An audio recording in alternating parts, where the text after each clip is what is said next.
Minister, another day, another bike shed scandal, and not for the first time involving your government. We had a 336,000 Leinster House bike shed.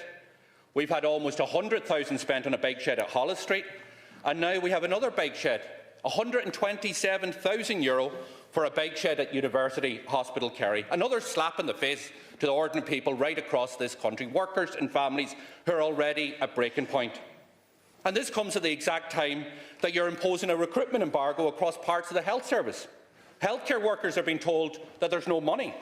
Vacancies are going unfilled. Staff, they're working to exhaustion. Patients, they're waiting longer and longer. Children are waiting months for assessment. But yet, on the other hand, somehow your government, no problem, finds €127,000 for a designer bike shed that was signed off without blinking an eye. And you know what the most outrageous part of all of that is? There were vastly cheaper options available, because you examined options that included less than €7,000, one €10,000, another one €21,000. But no. You chose an option that was 20 times dearer than that. And what was the excuse for all your waste? What's the excuse for this? Is it because it had tougher glass, because it looked nicer, because the spacing was a bit better, because the hospital green team thought it might be more publicly acceptable? Minister, if this was satire, it would be unbelievable. Patients are being treated in trolleys, in corridors in our hospitals in Kerry and elsewhere. That's the reality. Families are desperately trying to access the care and supports that they need. We have staff that are being burnt out, that are leaving the system. And now, on top of all of that, you impose a recruitment embargo in parts of the health system. And while essential posts go unfilled under your watch, your government signs off on a luxury bike shed and lectures the public about value for money and the need to tighten your belts in these challenging times. And let's be clear about this here. This isn't just waste, Minister. This is a culture of arrogance. It's the same culture of arrogance where there is always money for the vanity projects, for the indulgence, but never money for the patients and those at the front line. It's the same rotten culture, Minister, that gives the previous bike shed scandals. One rule for ordinary workers, one rule for the ordinary people. But when it comes to your government, when it comes to wasting of public money, there is no end. Because what are people told? They're told to tighten their belts. Hospitals are told to cut back. But when it comes to your waste and excess, the chequebook, that's always open.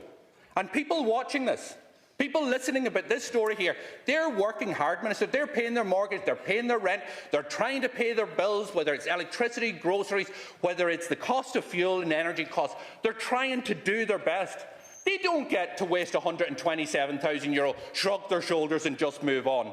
But your government, you do it again and again and again, and nobody is ever held accountable. And let's call this what it is. This isn't just bad luck. It's not oversight. This is pure waste. That's what it is. It's squandering the people's money. But your government keeps on doing it and nobody's held accountable. So I'm going to ask you, Minister, how can you justify imposing a recruitment embargo across parts of the health service while defending €127,000 for a designer bike shed? Seriously, Minister. Thank you, Deputy. Deputy, I think each and every one of us, whether it's ministers in departments, whether it's deputies in this House, we all want to make sure that every penny that is spent, every taxpayer's penny that is spent, that it's spent well, that it goes to where it needs to go, and that it goes to those who need it. And that means across every department. That includes health, it includes education, it includes active travel, it includes investing in critical infrastructure. And so the €105 billion that was announced in last year's budget, there's a role for all of us, for ministers, for the departments, for agencies, to make sure that we get value for money, that we spend our money where it's needed, that budgets and that projects come in on time, on budget, and that has to be a focus and a priority for all of us. That is an objective of government, but that's an objective of all of us here in this House. We are absolutely determined that every cent that is spent, the €105.4 billion that was announced last year, the money that we'll spend this year on our budget, the money that was spent and announced in the last couple of weeks, or the money that was announced, that will go directly to those who need it. But we need to make sure that we have a balance, that we are investing in active travel, that we are encouraging people to cycle to work where they can, that we are investing in our communities, that it's not just going directly into the services and the infrastructure as well. But of course, I mean, nobody agrees with what happened here in Leinster House last year, and that's why the OPW have put in place new measures. That's why they've put forward changes to make sure that something like that can't happen again. But the project that you've mentioned in question, it went through the procurement process, it went through the proper guidelines, and what was delivered was what was decided was needed for the hospital in the place that it was located. But to say that in the scheme of what is a €105 billion budget, with additional funding already provided for this year. I mean, we've provided €750 million to people because we know that it's needed. €100 million directly to our farmers, our contractors, those who are quite literally providing and putting the food on our tables. €100 million extra for our hauliers, those who are transporting our goods, our food, our commodities, and our people across the country. But we're also supporting people directly with the reduction in overall fuel prices, whether it's the 32 cent or the 27 cent or the marked reduction in marked green diesel. All of this is because we appreciate and understand that while we need to continue to invest in our infrastructure, we need to continue to spend money on our schools, on our hospitals, directly on support that people need. We also need to invest in the here and now and acknowledge that people are in a very difficult position, that because of the war in Iran, because of the conflict in the Ukraine, because of what's happened post-COVID, all of this cumulatively has put an immense stress and pressure on people. But that doesn't mean that every single cent that's been spent is not being spent well and not being spent wisely.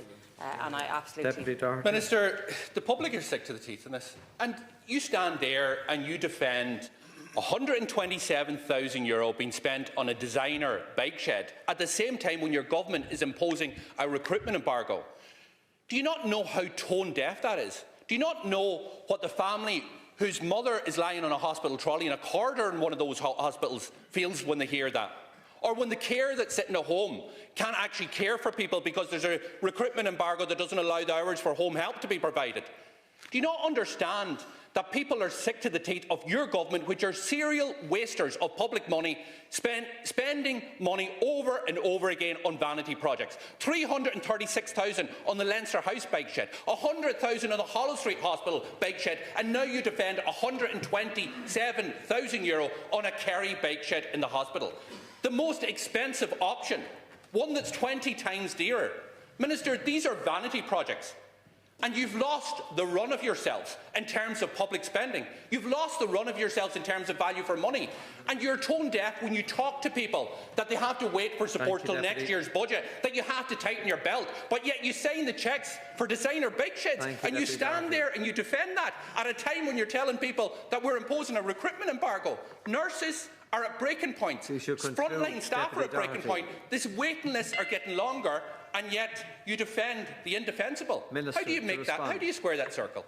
So, Deputy, do you accept that we're spending more money on health every year? Do you accept that this time next year there'll be more people working in our health service? We can't have a situation where money is being spent where there is no accountability as to where it's going within our health service or anywhere else as well. But you talk about our budgets. We wouldn't have the money to invest if we followed the tack that you wanted to take. Well, I don't stand here every Thursday. I listen to it every Thursday, and every single week you come in here, you want a new budget. You've put forward a new plan for €3 billion additional.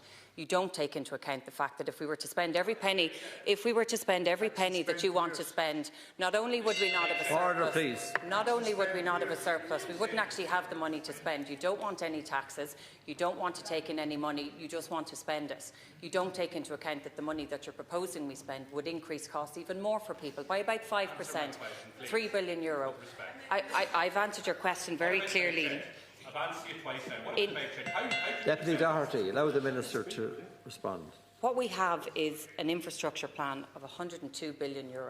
And what you won't ever say, Deputy, and you can talk about one project, and I think we all agree we need to make sure, whether it's a large or a small project, that value for money is achieved. What you never